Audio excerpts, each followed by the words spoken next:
All right.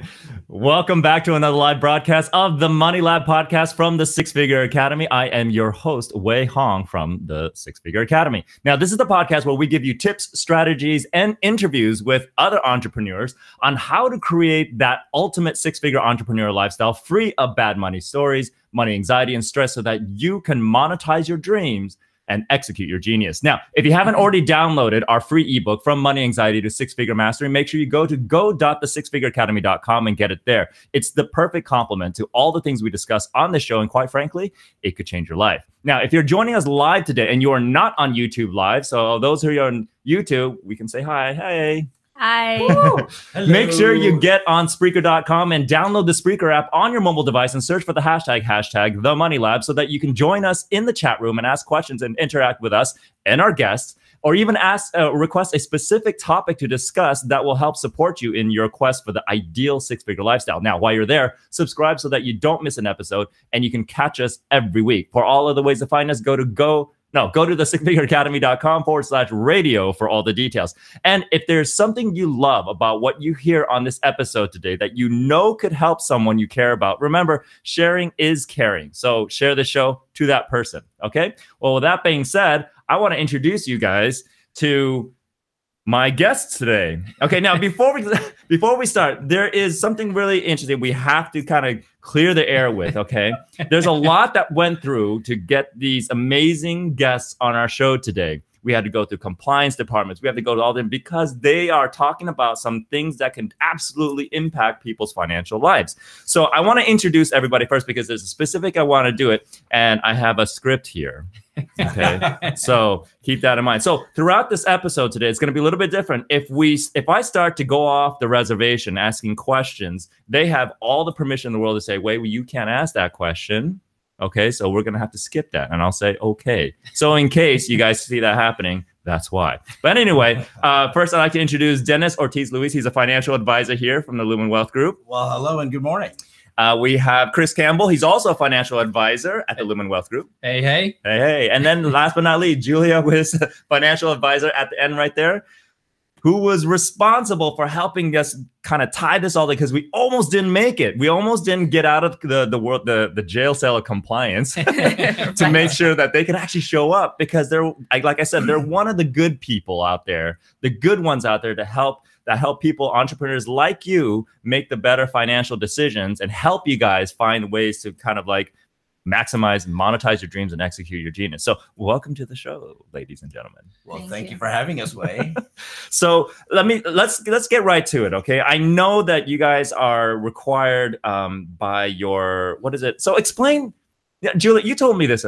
Explain the difference between like an independent like wealth advisor, financial advisor, and the type of independent financial wealth advisors you guys are, because you did a really good explanation. I know it's not one of the questions, but I think it should be okay, right? Sure.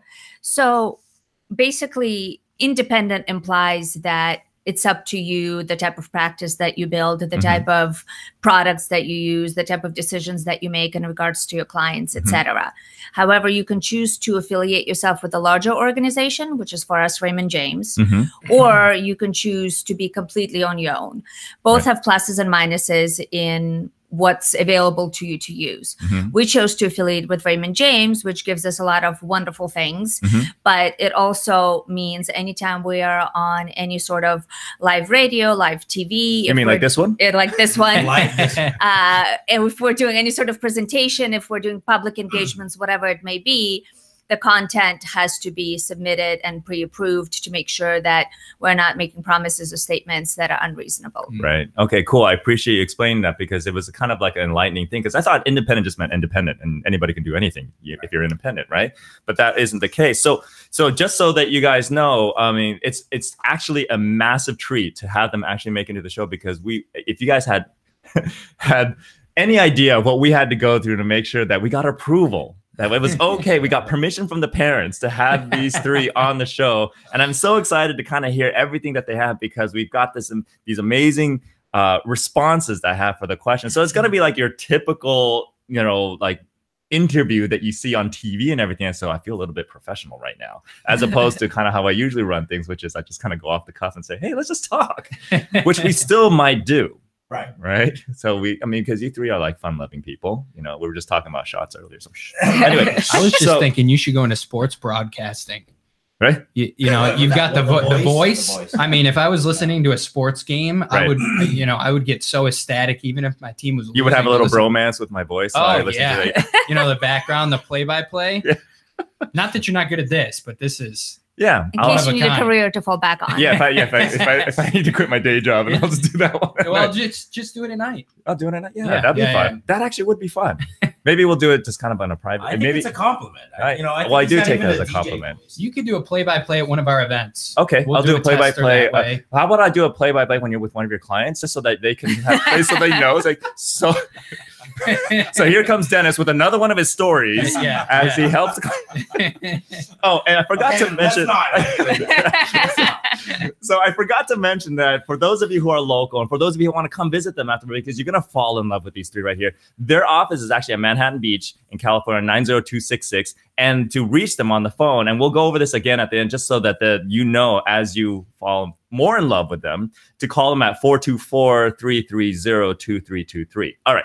So yeah. Just to jump in, if there are those questions that you guys wanted to ask that we're not able to answer, you can always call us and we'll be happy to answer to you in private. There you go. Right. Publicly Exactly. announced. No, I totally get it. If you want to like post something or ask a question today make sure you don't ask personal questions about your own personal finances. Quite frankly, we won't answer it. In fact, we might even ignore it because that's your own personal finance.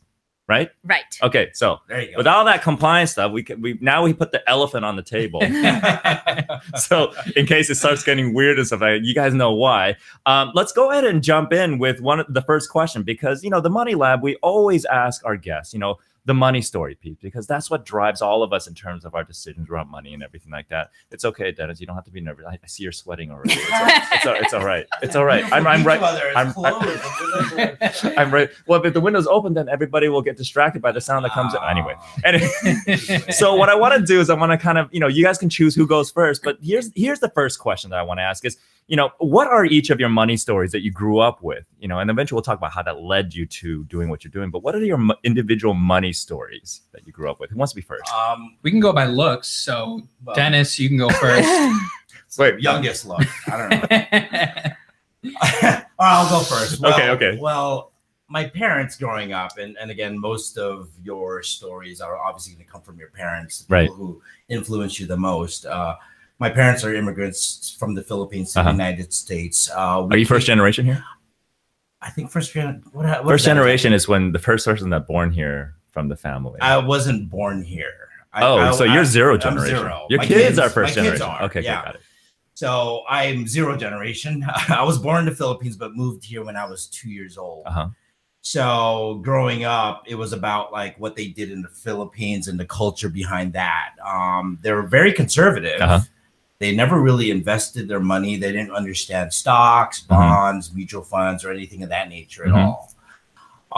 The only type of investing that they were familiar with is just tucking your money in a mattress, or I guess a savings account at a bank. I still do that. Do you recommend that? Well, we can answer that. Okay, sorry. Compliance, boom. All right, we're only 5 minutes into this.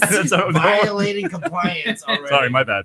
I don't know if your mattress is FDIC insured. So. Right. Exactly. So, and plus I told the tag off, so it's totally not insured. Oh, yeah. Totally not. Yeah. You'd be federally arrested.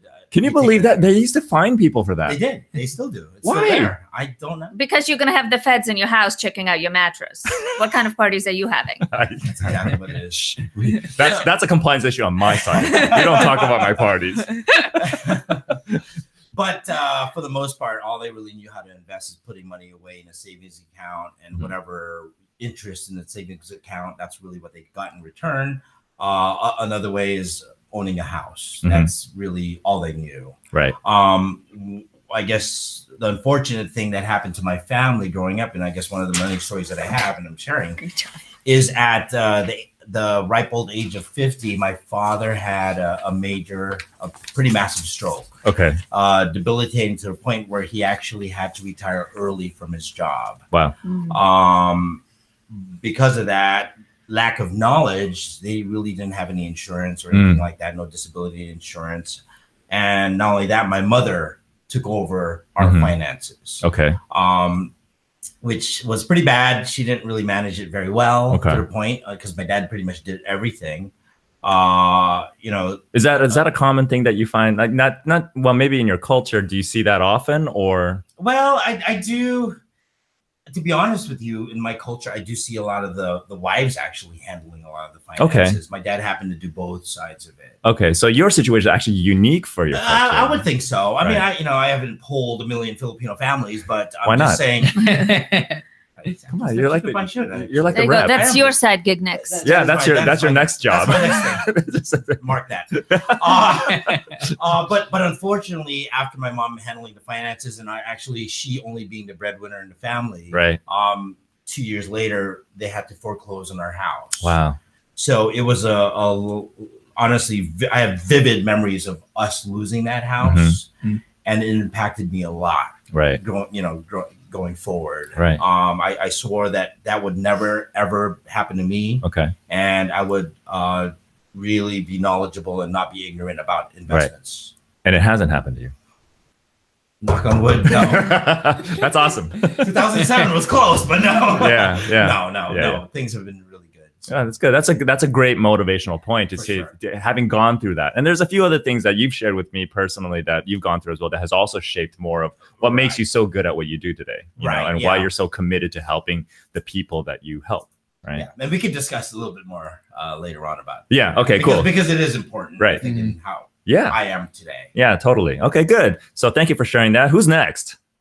Go ahead, Chris. I guess we can go in order here. My family's great. Yeah, I mean mine's pretty good. We've had some thumbs up experience. Right. No, I think it's pretty cool that all of us have a pretty unique story, and that really applies to the people that we work with too. Is that everybody has a different story, and that makes us super passionate about it. For me, growing up, my grandfather was actually in the banking industry way back when, and he started in the mailroom and worked himself up all the way to vice president. Oh, wow, that's old school. Yeah, it's old school. So I got to see what it means to stick to a position and work your way up and develop something that you're super passionate about. But as a kid growing up, I would sit in my grandfather's backyard, and he would make me work for chores around the house and things like that around his place. But I would go and he would pull out, a $5 bill, and I would open his wallet, and it would be in order, 1s, 5s, 10s, 20s, in perfect order, like a bank teller, so that's where I learned from. But also I think that actions speak a lot louder than words. And so that's what really shaped me, is my family and my experiences, and watching my parents put their essential financial stability. And that doesn't mean that they made a lot of money early on. It means that they were, compassionate, and they saw money as an important tool. Right. And so learning from them throughout my whole life is what shaped learning how to give back, learning how to help other people and things like that. And so that was kind of my money experience growing up. Right.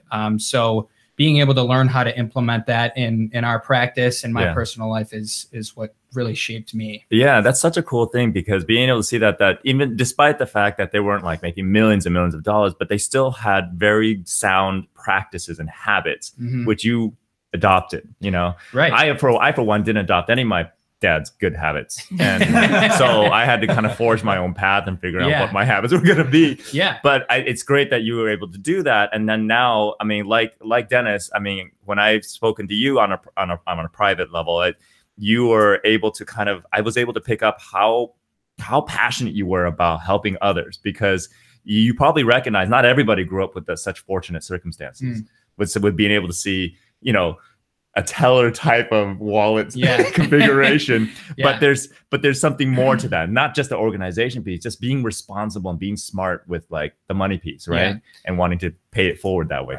Pay it forward. And as much as we tend to focus on net worth in this industry, you're not defined by your net worth. And so, being able to use your money the best of your ability, but habits take a long time to get into a habit. Right. And so developing the right habits and behavioral things is what's super important. And I feel like a lot of what you guys do, what makes you guys so good at what you do, is it's not just about the products and stuff like that. It's about helping people kind of develop their own unique way of, creating the lifestyle that they want. Right. And that's really what what this show is all about is kind of help people understand that everybody has their own way of doing it. And you guys take the time to kind of like understand that individual, right? So it's, I mean, I know when I talk to Julia, that's what she's all about. It's like, let me understand your situation, right?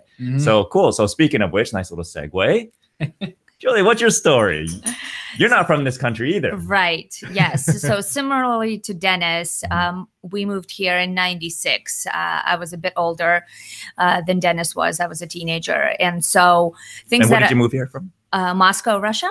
Whoa. Yeah. Did I know this? Don't hold this against me. Don't hold this against me. Oh my God. Did I know this? Did you not hear her accent? Was that compliance approved? I know. You only had 3 sentences here. So what's the difference? In Russia, financial advisors what? We're not going to go into that. Okay, yeah, so, no. We're going to expel her as a diplomat. Our viewers just dropped about 200 people. So. Okay. Well, go on. We'll share. We'll have you share the vodka to the audience later. But I mean, go on with this. So I remember when I was a kid, my dad used to have 2 jobs. He had the regular job during the day, and then he also worked in the evenings to be able to provide for the family. And then when we moved to the States, because of his work, he worked 12 to 14-hour days to, again, do what he needs to do to support us here. And so it was kind of ingrained in me from the beginning. You work hard and good things will happen. Right. And so my parents gave me nickname Squirrel. We're very big on animal nicknames in Russia. Okay. So her name is Squirrel for the rest of the show.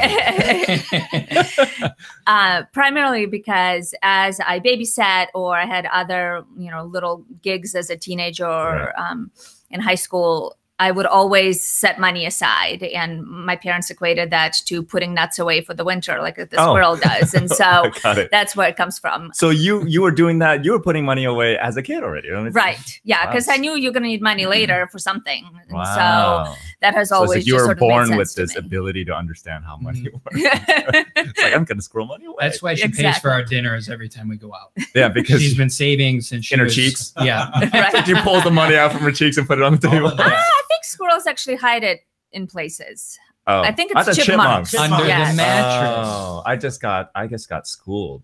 Yeah. You don't know your animals. I don't know my animal. I don't know my squirrels. Yeah. I just get distracted by them. So that's what you grew up. You actually developed your own little strategies right from the beginning, so much that your family noticed, and they actually looked at you as kind of like the flagship of the new generation of financial management. I don't think it was that deep, but sure, we'll go with it. Okay, very cool. So yeah, I appreciate you guys sharing your stories. And if you guys notice already, I mean, each of their stories are different, and yet here they are working together today. But what's interesting is that you guys all bring something different to the table as a result of your own journey in life on stories and everything, right? So let's go into that then. How did you then decide to go into the field of finance? I mean, who wants to be first on? Do we go in reverse or do we reverse? Go ahead. Sure. So for me, it was a complete accident. I moved out here after college graduation, not knowing anybody, just wanted a change of pace. And so there was 2 things that I definitely knew. I knew I didn't want a desk job where I would sit in one place all the time. And I knew that I wanted to educate and really help people. And so I looked into being a teacher, and with no disrespect to any teachers that might be listening, but it wasn't quite the growth path that I wanted for my career. Right. And so, again, I was looking around everywhere, and then I went on this interview for a financial planning firm, and the gentleman that was doing the interview basically told me that you have flexibility, you get to make a difference in people's lives, you get to educate. The harder you work, the more money you're going to make. And so all the things were like check, check, check, check, check. And so now 14 years later, here I am. 14 years. Yeah. You've been a financial advisor for 14 years. Indeed. That's a lot of experience. I think is that more than Yeah. It's more than me. I'm a financial advisor in 0 years. I just talk about money. That's all I do. But very cool. So it was like a checklist for you. Essentially. So, and then when it satisfied the condition, it's like, oh, this is perfect. Yeah. And it has been perfect, right? For the last 14 has years? been. For sure. I love it. Created a lifestyle. You have a family now. You have kids. Kid. That's how I know so much about squirrels. That's we weren't all going to their make books the are. announcement today. It's like, what? No. No. Jeremy, it's gonna be them before us. Right. Jen, if you're listening. Yeah, for the next one. No, yeah, Jen, if you're listening.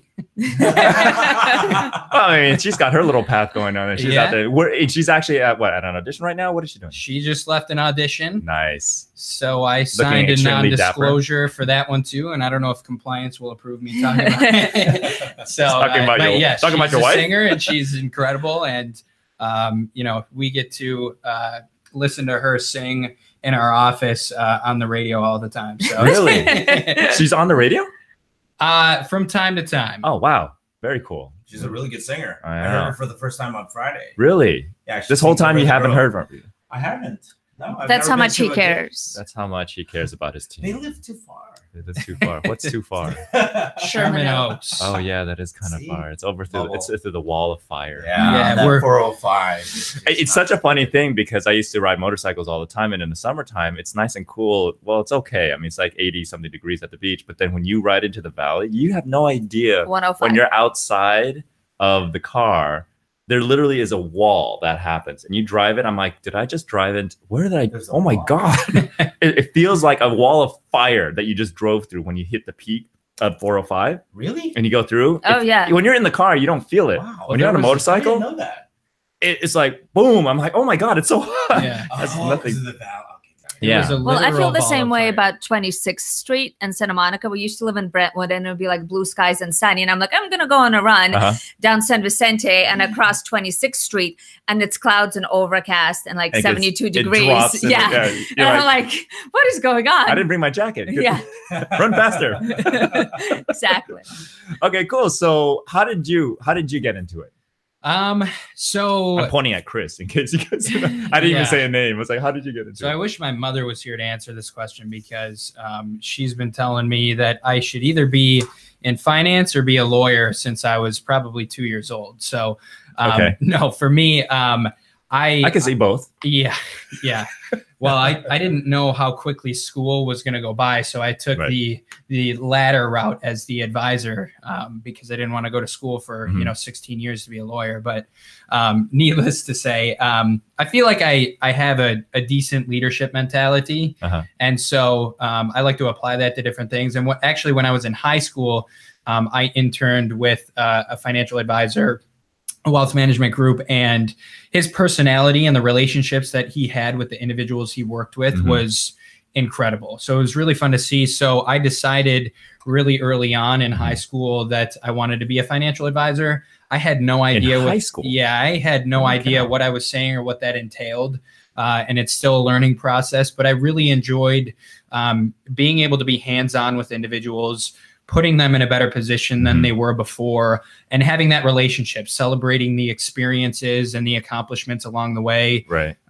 We're a little bit of a younger crew, and so we get to grow with individuals, celebrate first kid or buying the first home or things like that. And so, again, I didn't know what that looked like back in high school, but I really enjoyed the relationship piece and working with people that way. Yeah. And so here's the thing is, like, for those of you who are watching and listening, I mean, I hope you're taking notes on the kind of questions and what things to look for, because there are financial advisors out there. And I know you guys aren't allowed to say anything, but I'll say something because my own experience. Because he can. Because I can. It's my own experience. There are financial advisors. I mean, there are people out there there are plenty of people out there in any industry who do the work just because that's what they're supposed to do. I remember my dad said sometimes, with work, you just do it not because you like it, because you have to do it. I'm like, ew. Who are you? This is my dad. But the reality is that is kind of an accepted truth out there for a lot of people. And if you guys haven't noticed already, even though you haven't had a chance to talk to them or work to them, you could probably already pick up there's a level of passion in terms of what these three here are doing to help a lot of people. And it's more than just about, hey, let me increase your bank account or let me make you more money. It's not about that. I mean, we think financial advisor, wealth advisor, I think the general consensus out there in public, a lot of people are thinking, oh, they're just going to help me make more money. But it's more than that, right? What you guys are saying right now is it just demonstrates so much of what's truly behind good wealth advisors, good financial advisors, right? Okay. So yeah, thank you for sharing that. That's really cool. All right. To you, how did you get into it? So kind of continuing my story from earlier about my, again, trying to get educated in the world of finance and investment. During my final year in college, I actually majored in computer and electrical engineering. What? Really? Yeah. I was at UCLA at the time, and I was. Were we in the same class? Is that where I met you? It depends. Did you graduate in 2001? Okay. It's like, no. Well, okay, really, 19. Are you that young?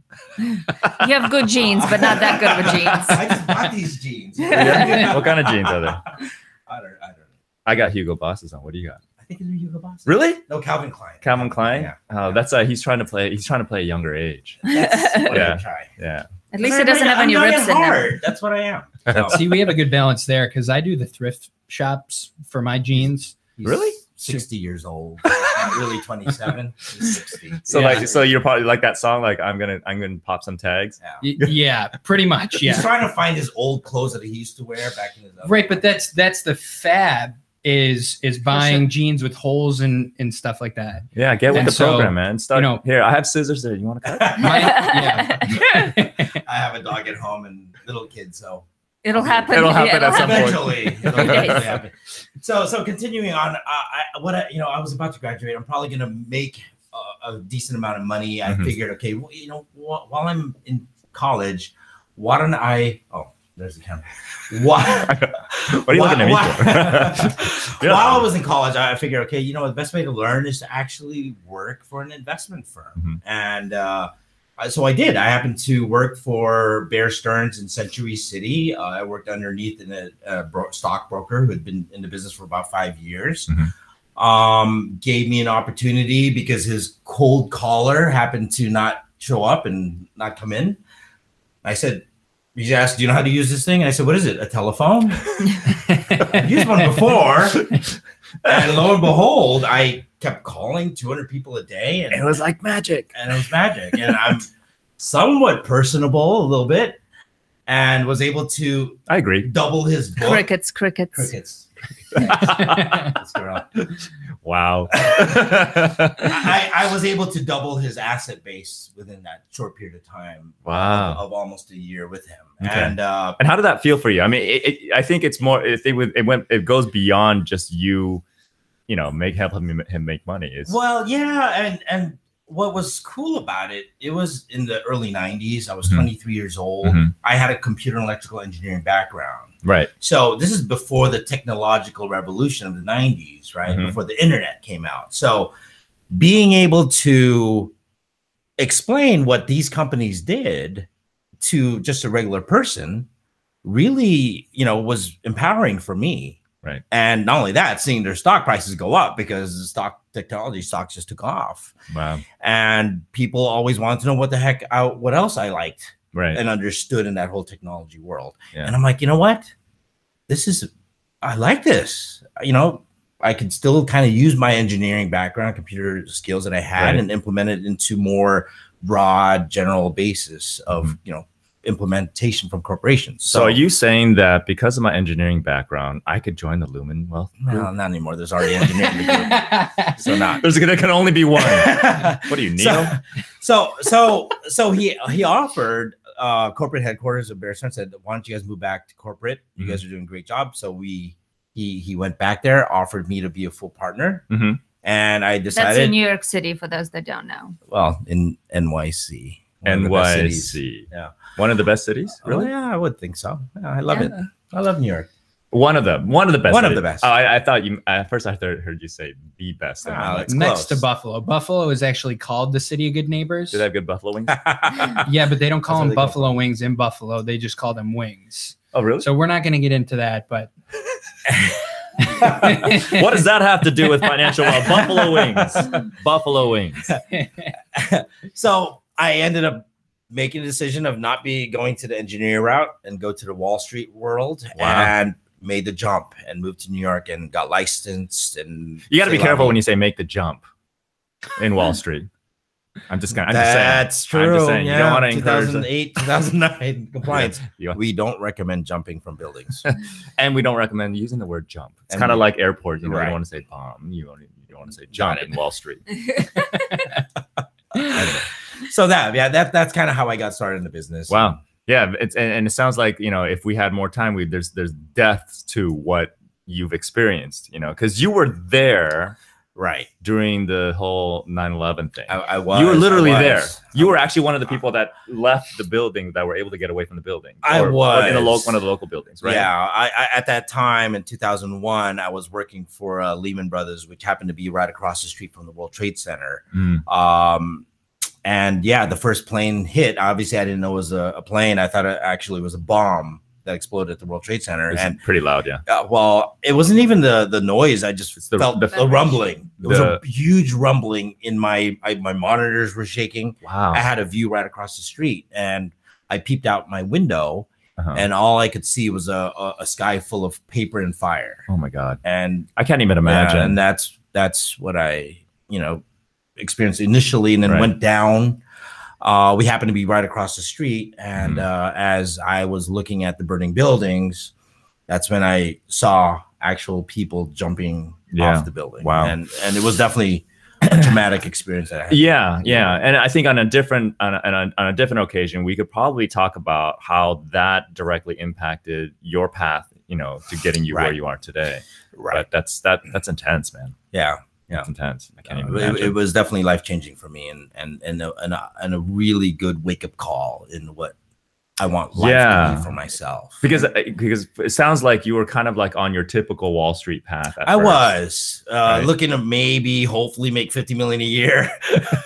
Not that that's a bad thing for those people making 50 million a year, but yes, I was in that path. It was all about the money. It was all about just being as super rich as I possibly could be. Yeah. And a wake-up call was I could be dead tomorrow. Right. And I wanted to make a difference in people's lives is what ended up happening. Yeah. Not that I wasn't making a difference in really wealthy people's lives, but really those people that need it most. Yeah.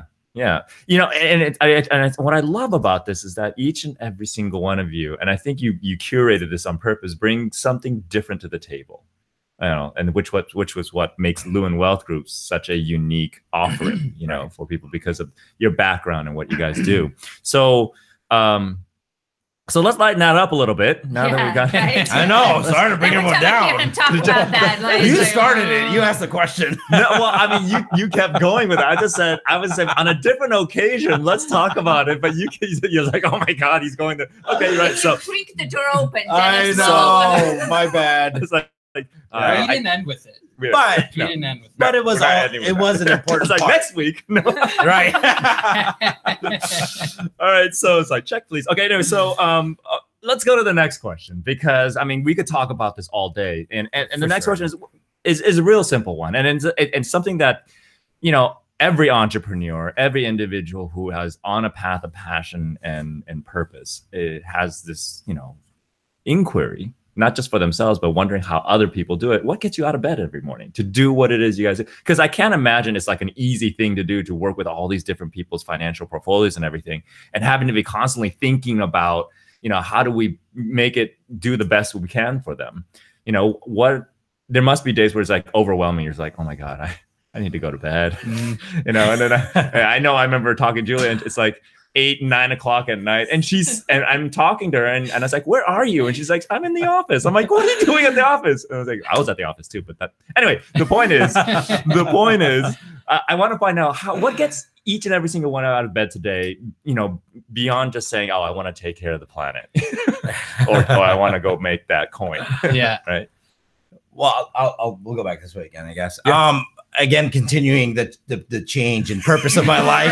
No more it's jumping. Gonna be lighter. It's gonna be a lighter. No more jumping. No more jumping. No more burning. Whatever you want to call it. Unless we're talking about Burning Man. That's a whole different story. So the reason why I get out of bed, the purpose really for what I do, honestly, now it's about making a difference in people's lives. That is just what I live in. And that's no joke. I mean, that's really joke. Literally what drives you and gets you out of bed. Right. Like you wake up in the morning and says, I can't wait to go change XYZ's life. Right. I mean, I don't know if there's anybody in XYZ. So if there is, disclaimer, I'm not talking about you, XYZ. That could be a popular name. I don't know. I know. I'm naming my son XYZ now. Yeah. And daughter ABC. Yeah. You have something to tell us? It's a different podcast. but yeah, honestly, back before September 11th, it was about trying to find someone with $100 million where I can manage or things like that.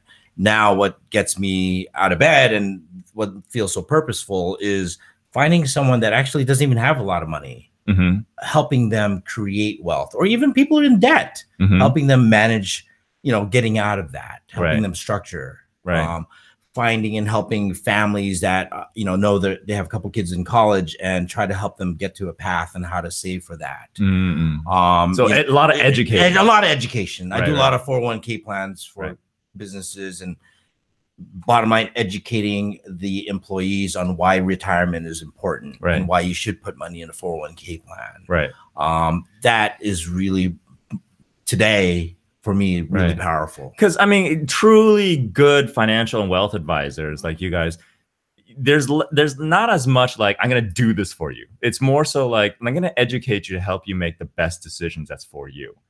You're not going to make a decision for them. You're not going to do things for them, right? You're just going to educate. I mean, the bulk of what you guys do is education more than anything. That's, I think, what we pride in is education. And our coaching. Contract and coaching. Our contract says that our job is to educate. You do not have to take any of the recommendations that we make anyway. So that is our job. So for those of you who are watching, if you ever come across a financial advisor that says you have to do what they're telling you, then that's a flag. Or doesn't provide options. You have to do this. You can't do anything else. How about annuities? What's that? No, you need to do whatever. I don't know. I'm just making stuff up. So just as a disclaimer, I am not a financial advisor. So anything that comes out of my mouth doesn't matter. It doesn't matter. Okay. You always want to run across these guys first. They say, well, Wei said this. Wei's not a financial advisor. He's an idiot. No, just kidding. So doing and helping people is really kind of what I mean. It's not about the money anymore. It's more about really seeing this big burden that people have lifted off their shoulders. And this is probably why you spend so much time just learning stuff, because every time you show up at our networking meetings and stuff like that, you just come up like a library. Like, oh, by the way, did you guys know this? I'm like, no, it's not what I do, and plus I don't sit there at home. It's like, oh, what are the financial markets doing tonight? I mean, it's like, no, that's just not my thing. You didn't read the tax reform when it came out? Tax what? I just know that for the next several years, I think we're a pretty entrepreneur friendly country, right? Yes, we definitely are. So for that, I'm just going to say, yay. Okay, that's all I'm going to talk about. That's all I know. The only status now for the next 6-7 years, everything's going to be great for us entrepreneurs. Yep. That's all I need to know. Yeah, absolutely. And then I'll go to you guys for everything else. So let's move on, since you're hogging the spotlight right now. I know. Wait, what's going on here? Okay, so who wants the spotlight next on what gets you out of bed in the morning? What gets you going? At 6:30 in the morning on my little baby monitor, I hear, Mama, so Mama! And I'm like, okay, I'm getting out of bed. In Russia, baby wakes you. But I didn't think you meant literally, right? Yeah. So, and I feel licking. Oh, and it's not my wife; it's the dog. The dog jumps up on the bed, and Oh, that's what we see. Okay. Yeah. Right. Yeah. She rolls over and gives me a smack on the back and says, "Take the dog out." No, you should get upset. One of the days, honey, I would hope it's you licking me awake. I said, I'll do it now because when we have kids, you're the one. No, I'm just kidding. No, but that's what will happen. Yeah, I guess so. Yeah. But when you asked us that question in preparation for this, I kind of took it a different direction than Dennis, and having a child differently changes your perspective.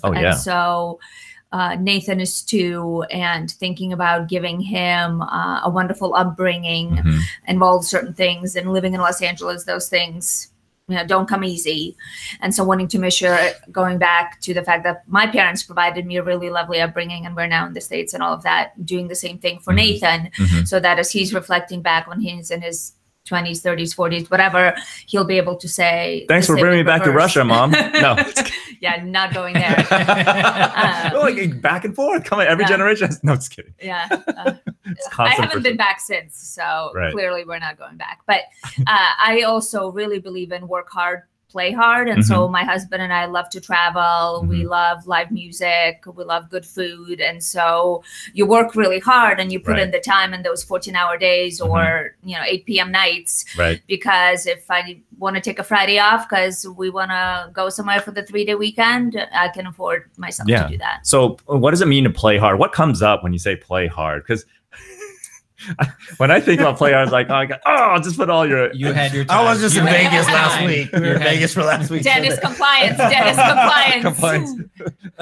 For a conference. You went there for a financial conference. For an educational conference. Educated conference where you spoke, you educated, then you quietly and went back to your room. And slept. And that's it. You got Lots of sleep. Studied all the financial markets, what's to come, so that when you come back, after the weekend, you're well rested, ready to go. That's a lie, because he only sleeps 2 hours a night anyway. I know. I love that. So, it's such an interesting thing, and he actually gets away with it. Somehow he's designed. He was born into the. For those of you who don't know and want to know, if you ever need somebody who will work 22 hours a day for you, this is the guy. Because he literally doesn't sleep more than 2-3 hours a night. Yeah, and we didn't believe him, but we all have Fitbits, and so you're seeing him. It shows in the middle of the night. He's sleep, and so we look at his app, and we know it's maybe 2 or 3 hours. It really is. I've actually started to track how many people end up working with me if they meet with me when I've gotten 7 hours of sleep and when I haven't gotten 7 hours of sleep. Right. And not to put a number on things, but I'd say 100% of people work with us as a group if I get at least 7 hours of sleep.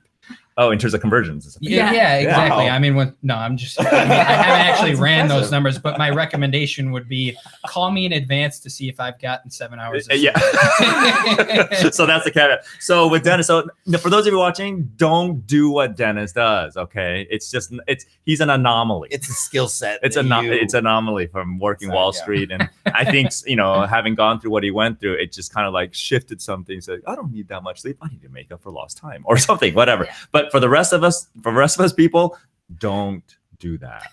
Don't do this at home. Don't do this at home. Okay, so last but not least, Chris, what gets you out of bed?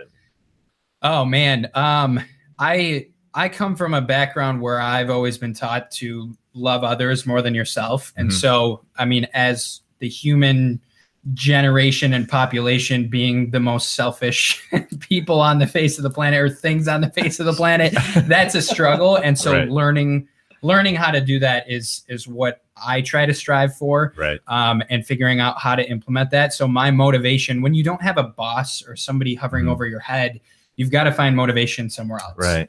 Right. And so my motivation, and the reason that I've been working with them, is because of how passionate they are and working with other people. And so they've been my motivation. If I don't do my job, they struggle and their families struggle, and there's implications surrounding that. And so they've been my motivation. That's why I partnered with them. My wife, she's in a business where there's a lot of ups and downs. You can have an incredible year, and then the next year might not be so great. And so she works extremely hard.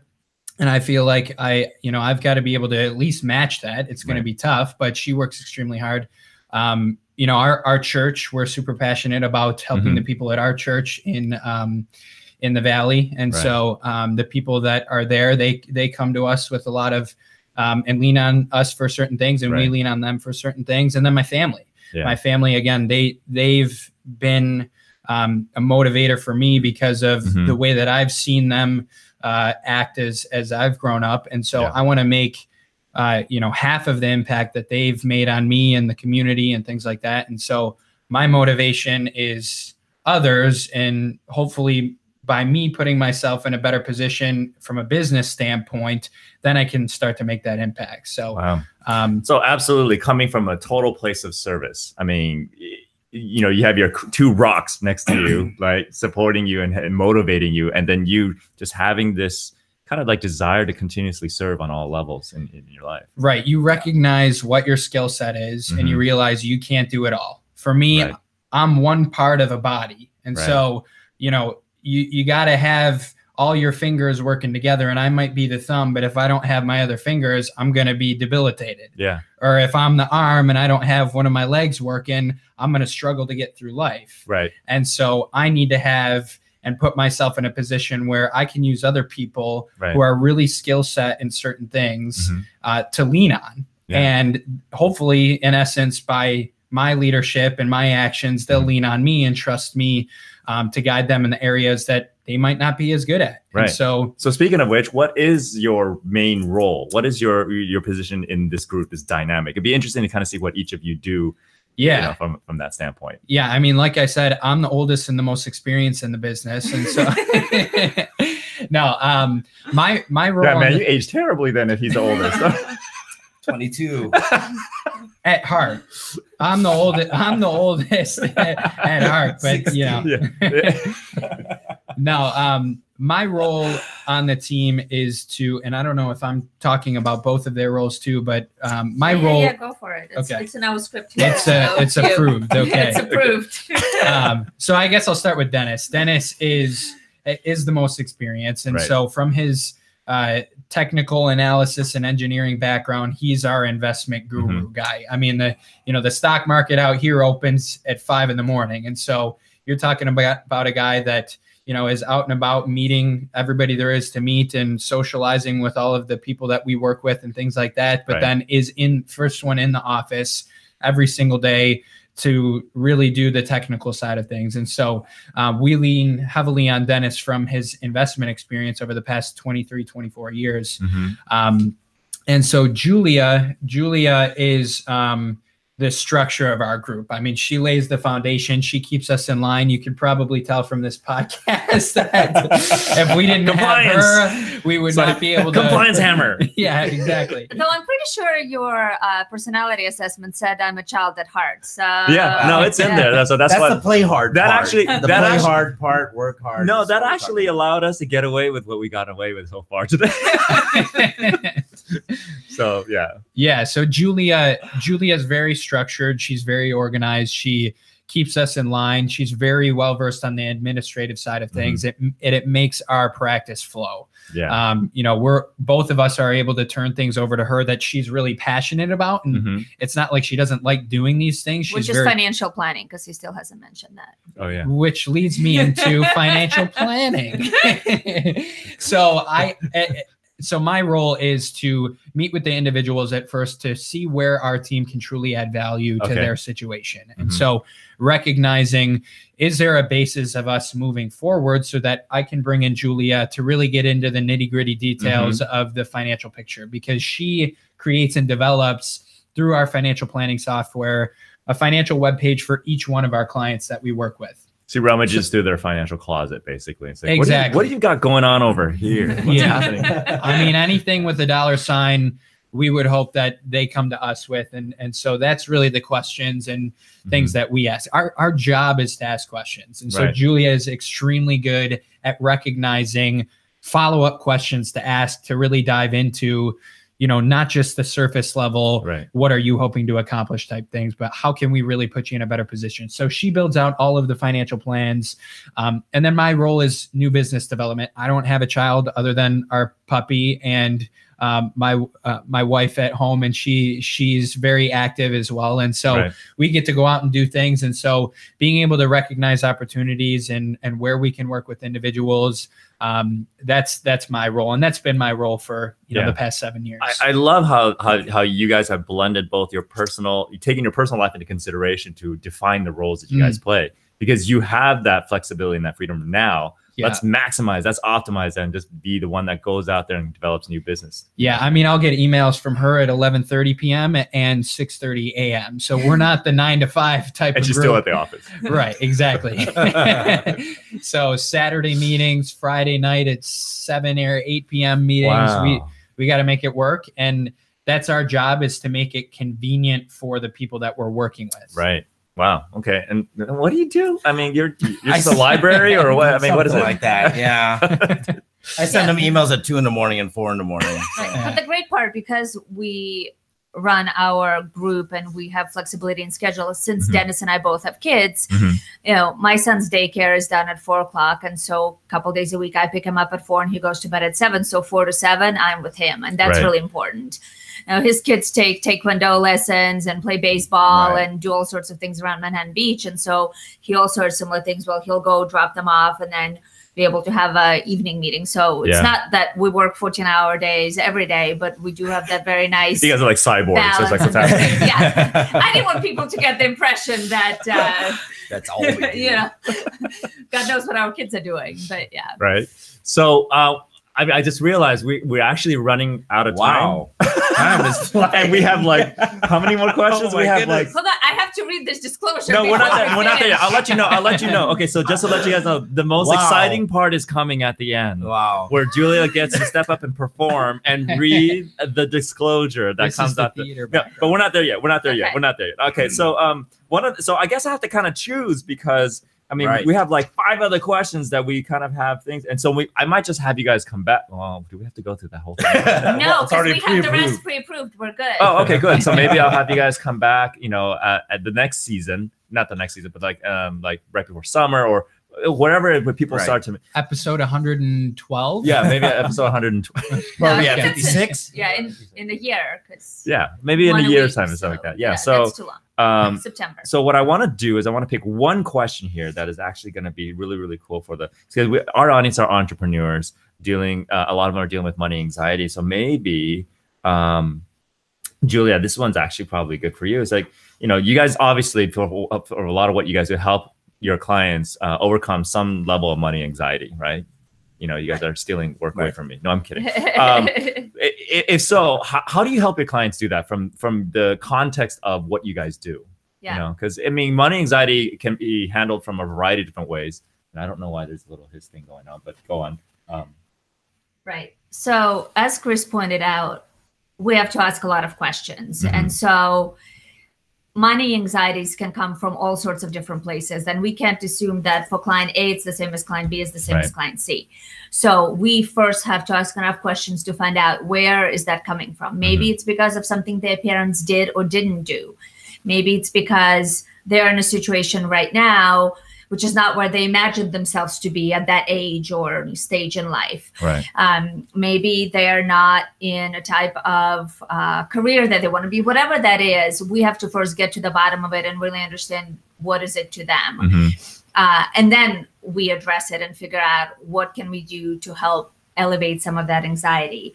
And so, you know, one of the things that we joke, and especially in the role that I do in planning, is that I am as much of a behavioral coach as I am a financial advisor. Because if you have certain behaviors that you've been doing for the past 20, 30, however many years. As reflected in the stuff that you find on the financial side, right? Yeah, we got to first possibly modify those behaviors so you can start on a correct path. More than anything else. And so again, being as much of a behavioral coach as a financial coach. Have you guys ever come across like really stubborn behaviors that just No. We have not. You guys are so lucky. No. You guys are blessed and gifted on so many levels. No. Yeah, your clients are perfect. It's never happened. So easy. Well, we also have a choice, just like you and your business. We have a choice of who we work with and who we don't. And that's important too. Yeah. I mean, you guys have actually made conscious decisions to not work with an individual because they just weren't a good fit. Right. That's what Chris does, as he mentioned in his initial conversations. Right. He, does an interview or discovery meeting, as we call it, to make sure that figure out can we add value to them, but also is this going to be a good fit for our practice? Right. We also do a lot of client events. We like the social aspect. We like to, mingle our clients and work with each other, but also allow our clients to get to know the other people that they're working with. And so, we've got certain personalities, and and the people that we work with have certain personalities. So we want to make sure that and somewhat meshes in a way too. So yeah, a lot of our clients are really our friends. They end up because we're so engulfed. You're so involved in their lives. You almost kind of have to be to a certain degree. Because if you guys don't like each other and you're dealing with money, it's like, God, I can't stand him, but he's doing my money stuff. I was like, oh. A couple months ago, we brought someone new on from a university, and she said, so essentially we're getting married right now. And Basically, that's what it is. I mean, our goal is to work with you. So what do your significant others think about that? That every day you guys are marrying somebody new. It's like, what's that? It's like a polyamorous relationship. Are attractive. Well, they get to see that we're committed to relationships. You guys are like financial swingers. Compliance. I'm sorry. Financial advisors are not financial swingers. Financial swing traders. Is that what it is now? Financial swing traders. So, okay, great. So, look, I definitely want to have you guys back because it's fun. It's been fun. This is a lot more fun than I expected it to be because you guys What does that mean? What are you trying to say? Like, what did you expect? Oh, come on, financial advisors. Okay, we're gonna talk about money today. Yeah, especially scripted compliance. But you guys are an absolute blast, and I think that says a lot about